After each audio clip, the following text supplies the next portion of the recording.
కోపం మీకుంటుంది, మీ కుర్చీ గుంజుకున్నాను కోపం ఉంటుంది, మీకు అధికారం కోల్పోయిన దుఃఖంలో మీకు కోపం ఉండొచ్చు.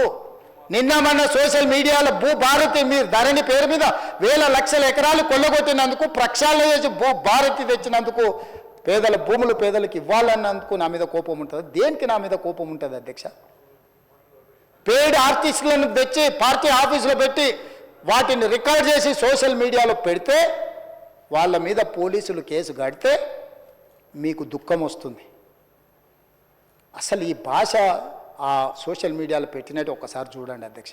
2014-15లో కొత్తగా ఎమ్మెల్యేలు ప్రమాణ స్వీకారం చేసినప్పుడు TV9లో ABNలో ఏదో వెటకారంగా ఒక చిన్న సన్నివేశాన్ని వేస్తే వాటిని సంవత్సరం పైన ఈ రాష్ట్రంలో బ్యాన్ చేసిండు అధ్యక్ష. రవి ప్రకాశం జైల్లో పెట్టాను, కృష్ణ మాదిగని జైల్లో పెట్టాను, చాలామంది జర్నలిస్టులు. ఇవాళ జైలుకు పోయిన అమ్మాయి కూడా SC/ST కేసులు ఆ రోజు ఎస్సీలను అవమానించింది, జైలుకు పోయి వచ్చిన అమ్మాయి. ఎవరు జర్నలిస్ట్ అని నేను అడగదలుచుకున్న అధ్యక్ష, జర్నలిస్టులని వేదిక మీద నుంచి INPR లేకపోతే DAVP ఆమోదించిన పత్రికలు, ప్రసార సాధనాలు, వాళ్ళు ఇచ్చే ID కార్డులు ఉన్నోళ్ళు జర్నలిస్టులా? ఎవడు పడితే వాడు ఏదో ఒక ట్యూబ్ పెట్టుకొని మమ్మల్ని రాజ్యంగా అధ్యక్ష. ప్రజా జీవితంలో ఉన్నాం కాబట్టి నిజంగా ఓపిక పడుతున్నాం అధ్యక్ష, రక్తం మరుగుతుంది. ఏంది భాష అది అధ్యక్ష? కుటుంబ సభ్యులను అంతేసి మాటలు అంటుంటే అసలు మీరు మనుషులా అని నేను వాళ్ళని అడగదలుచుకున్నా అధ్యక్ష. మీకు భార్య బిడ్డలు లేరా? తల్లిదండ్రులు లేరా? మీ అమ్మనో, నీ చెల్లినో, నీ భార్యనో ఈ రకంగా మాట్లాడితే నువ్వు ఇంతవా అని నేను అడుగుతున్న. ట్విట్టర్లో పెట్టినోని, అరెస్టును ఖండించినోని. నా భార్య నా బిడ్డను తిడితే నాకు నొప్పి అవుతుంది, కానీ నీకు ఒక ఆడపిల్లను అవమానిస్తుంటే నీకు నొప్పి కాదా? ఏ సంస్కృతిలో ఉన్నారని నేను అడుగుతున్నా అధ్యక్ష. తోడుకలు తీస్తే అధ్యక్ష, ముఖ్యమంత్రిగా చెప్తున్న ఒక్కనొక్కని బట్టలు పదేసి రోడ్డు మీద తిప్పిస్తా అధ్యక్ష. రాజకీయాలు ప్రజా జీవితంలో ఉన్నది మేము.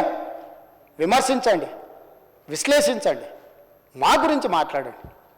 ఆడబిడ్డల గురించి, ఇంట్లో ఉన్న ఆడోళ్ళ గురించి మాట్లాడే సంస్కృతి ఎక్కడి నుంచి వచ్చింది అధ్యక్ష? తెలంగాణ సమాజం ఇదేనా?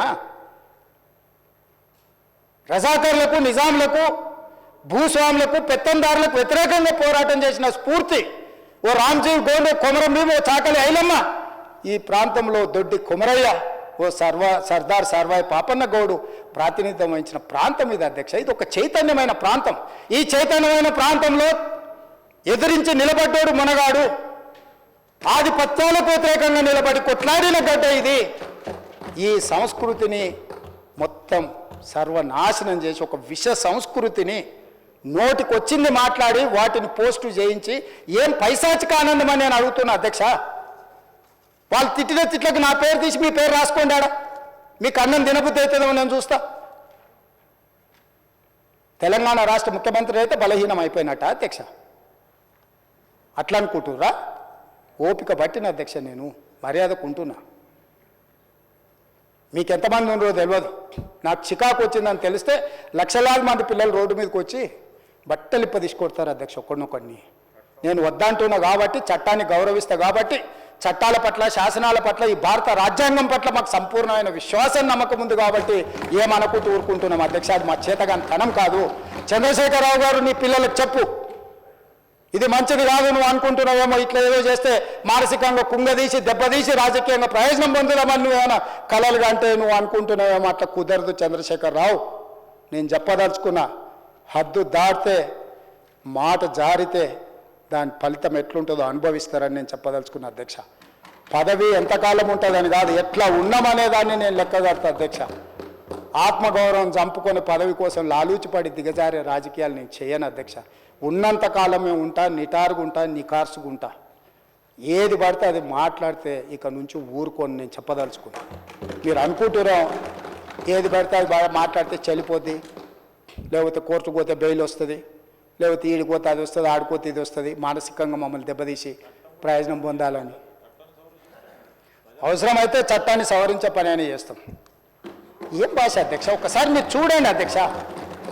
ఆడపిల్లలు ఆ రకమైన భాషను వాడి ఆడపిల్లలే వాళ్ళ ప్లాట్ఫామ్లలో పోస్టింగ్ చేస్తే ఇది మంచిదా అధ్యక్ష? ఏం సాంప్రదాయం? తెలంగాణలో ఇట్లాంటి సాంప్రదాయం ఎప్పుడైనా ఉందా అధ్యక్ష? తెలంగాణ ఉద్యమం సందర్భంలో కూడా అంత పెద్ద ఎత్తున భావోద్వేగాలు ఉన్నప్పుడు కూడా ఇలాంటి భాషా ప్రయోగం జరగలేదు అధ్యక్ష. ఇదెక్కడి వింత పోకడలు, పైశాచికానందం అధ్యక్ష. వీటిని క్షమించే సమస్యనే లేదు అధ్యక్ష. నేను స్పష్టంగా చెప్పదలుచుకున్నా. చంద్రశేఖరరావు గారు వినండి, మీ పిల్లలకు బుద్ధి చెప్పండి. ఇలాంటి సాంప్రదాయం సంస్కృతి భవిష్యత్ తరాలకు ఇవ్వదలుచుకోలేదు. దీన్ని ఇక్కడనే పాతరేయదలుచుకున్నా, ఉప్పు పాతరేస్తే ఇట్లాంటి సంస్కృతిని మీరు ప్రోత్సహిస్తే ఎవరిని వదలను. ప్రజాస్వామ్యయుతంగా ప్రతిపక్షంగా మీరు మాట్లాడండి, చెప్పండి, విమర్శించండి. దాన్ని సరిదిద్దుకోవడానికి మా ప్రభుత్వం సిద్ధంగా ఉంది. గౌరవిస్తాం. భారతీయ జనతా పార్టీ కూడా మా ప్రతిపక్ష పార్టీ. వాళ్ళ కేంద్రంలో అధికారంలో ఉండరు. ఆ అధికారాన్ని మన రాష్ట్రానికి ఉపయోగించేదానికి చేస్తున్నాం.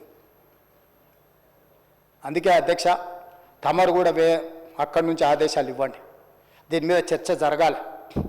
మీడియా మిత్రులకు కూడా నేను అడుగుతున్నా, మీ సంఘాలు ఏవైతున్నాయో సంఘాల నాయకులను కూడా అడుగుతున్నా, ఎవరో జర్నలిస్టులు లిస్ట్ ఇవ్వండి. జర్నలిస్ట్ అనే పదానికి డెఫినేషన్ ఏందో ఇవ్వండి, ఆ లిస్ట్ ఇవ్వండి. ఆ లిస్టులో ఉన్నోళ్ళు ఇట్లా తప్పు చేస్తే ఏం శిక్షిస్తారో మీరు నిర్ణయించండి. ఆ లిస్టులో లేనోడు జర్నలిస్ట్ కాడు. జర్నలిస్టు కానోడిని క్రిమినల్ కిందనే చూస్తాము.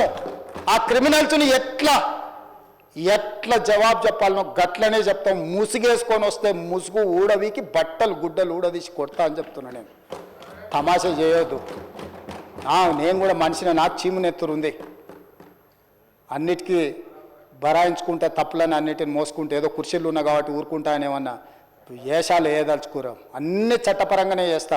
చట్టాన్ని పరిధి నేను దాటను. ప్రతిదానికి ఒక శిక్ష, ఒక విధానం ఉంది. ఏది కూడా పరిధి దాటను. ఎందుకంటే నేను ముఖ్యమంత్రిని. చట్ట పరిధిలోనే అన్ని శిక్షలు ఉంటాయి. జర్నలిస్టులకు కూడా నా సూచన, ఎవరు జర్నలిస్ట్ వాళ్ళ గుర్తింపు కార్డు ఏందో మీరు నిర్ణయించండి.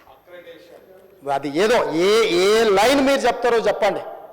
వాళ్ళని మినహాయిస్తాము, మిగతా వాళ్ళు మాట్లాడేదాన్ని విశ్లేషిస్తాము. వాళ్ళందరి గురించి చర్చ చేద్దాం. అవసరం అనుకుంటే తమరు అనుమతిస్తే నాకు ఒక రోజు దాని మీద చర్చ పెట్టాలని ఉంది సభలో అధ్యక్ష. సభా నాయకుడిగా నా రిక్వెస్ట్ మీకు ఒకటే, ఈ విశృంఖలత్వాన్ని ఆపాలి. ఎక్కడో ఒక దగ్గర దీనికి పరిష్కారం చూపించాలి అధ్యక్ష. పరిష్కారం చూపించకపోతే భవిష్యత్తులో ఈ తెలంగాణ సమాజానికి ఇది ఒక చీడపురుగులాగా ఈ వ్యవస్థను దెబ్బతీసే పరిస్థితి వస్తుంది. దానికోసం చట్టసభలు, కరెక్ట్ శ్రీధర్ బాబు గారు చెప్పినట్టు, దీనికి చట్టసభలే ఉన్నదే చట్టాలు చేయడానికి. దానికి చట్టం చేద్దాం. ఒకసారి తమ నేతృత్వంలో ఆదేశిస్తే లెజిస్లేటివ్ అఫేర్స్ మినిస్టర్ గారు జర్నలిస్టు సంఘాలను కూడా పిలిచి, అదేవిధంగా ఐఎన్పిఆర్ మినిస్టర్ గారు కూడా నా సూచన, మీరు పిలిచి కూర్చోబెట్టి మాట్లాడండి. ఇది చర్చ చేయండి. దీన్ని వదిలేసి ఊరుకుంటే ఎవరినో ఒకరిని అన్నారని కాదు, ఇది ఎవరినన్నా మనల్ని అందరిని అన్నట్లనే. నా ఒక్కడి ఆవేదన కాదు, ఇది అందరి ఆవేదన వినే నేను ఈరోజు చెప్పదలుచుకుంటున్నాను. నన్ను ఒక్కరిని ఏదో అన్నారు ఇదని కాదు. ఇది మాత్రం మాత్రం మంచిది కాదు. మీరు చర్చ పెట్టండి. దీని మీద చర్చ జరగాలి. ఒక మంచి సాంప్రదాయానికి తెలంగాణ వేదిక అవ్వాలి.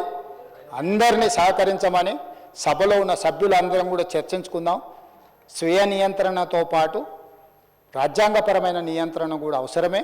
ఎవరైనా పరిధి దాటినప్పుడు ఏ రకంగా శిక్షించాలనో దానికి అవసరమైన చట్టాన్ని చేయడానికి కూడా తమరిని అనుమతి ఇవ్వాల్సిందిగా కోరుకుంటూ తమరి దగ్గర సెలవు తీసుకుంటున్నా అధ్యక్ష.